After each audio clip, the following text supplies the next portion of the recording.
good. All right. So next, finally, we have S&P 500. We close at an all-time high. See, Thursday we end up closing. Um, what happened on Thursday? I'm trying to think. I know some data came out. I know the data was good. Otherwise, the market would have dropped out here when it came out. Um, let's see. Anyways, so the market closed at all-time high. We went back down to this area right here, seeing how.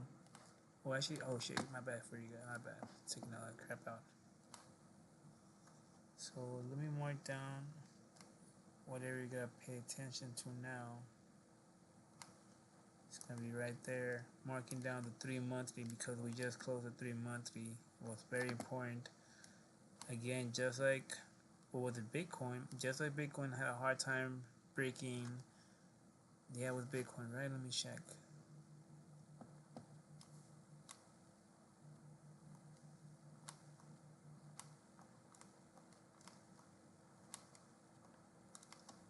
Yeah,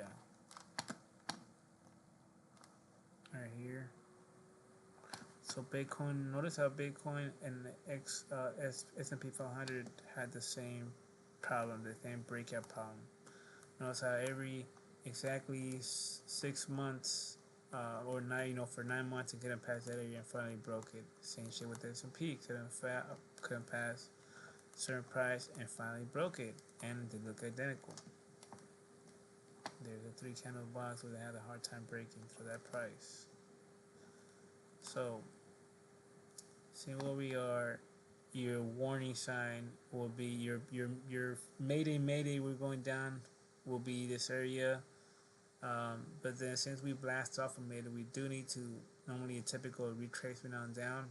So I wouldn't worry unless we broke this, but the market is gonna panic you and tell you we're retracing on down because so and so and so and so, and then you should see a V shape or whatnot, or just struggle in this region again. If we do go back down to that region again, monthly wise, what we want to stay above is this area right here. So this is where we want to hold. The Mayday area is down here, so this is where you want to hold 50% of that. I'm going to test this area right here, maybe wick on down, but hold this and then slowly but surely going up again. Or maintain this and just maintain the 50% and just, whatnot. Well, weekly wise, again, entry indicators tell me, hey, this is your entry, these are your targets. We got, again, since Bitcoin, Ethereum are showing me that the market is happy, especially towards the end of the week, that tell me the market is happy. And let's go fast forward because pretty much there's no 50 Fibonacci's above it. They're PV'd. If you notice, we have this one right here, I believe. No, we already passed it. So no more 50 Fibonacci's underneath it until you get to the 1 hour candles, I think. So right here, if we do come down, I'll put my boxes again. I know it's a mess, forgive me you guys. But here's where we close the 3 monthly. So if we do have some sort of bad surprise or whatnot this week, especially like Wednesday, this will be your holding area. Depending how if we do drop, we gotta maintain inside this green area and above that 3 monthly. So even if we close, let's say Wednesday down here, we also got data on Thursday. So that data on Thursday could push us up, close here on Thursday, and then depending what gets said on Monday is gonna affect the tariff. You got tariff deal, and you got Powell talking that day. So either one of them's gonna save us, or they're both gonna be bad, or they're both gonna be good. Either way, this is gonna play out to where Trump isn't gonna let his market go down. So even if turns aren't going good, he's gonna push it and say, even though he said he wasn't, he's gonna push it in some sort of way where the market isn't gonna be scared. and it all depends on Powell. Powell, if you notice on his talks, whatever you want to call it, updates, he's been saying the same thing. I'm gonna hold up, but because everything looks good, this is not, especially with this data, especially the market react the way it reacted. I think he's still gonna say the same shit. But we are getting to a point where he is gonna have to make some moves. So maybe if he hints that he will do this shit in September, maybe the market is gonna love that shit. It's gonna blow up. On top of that, especially if we have good good good news on Wednesday with tariffs, then the market's gonna blow up even more.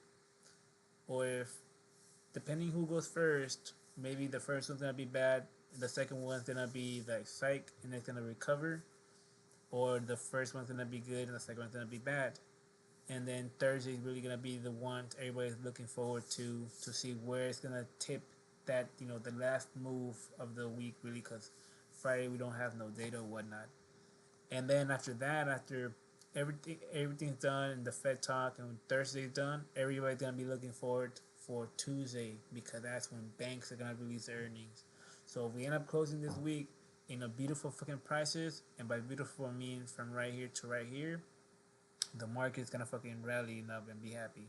But if they're scared that the reports from banks are gonna be bad, and we are up here, we may come down and just struggle in this region.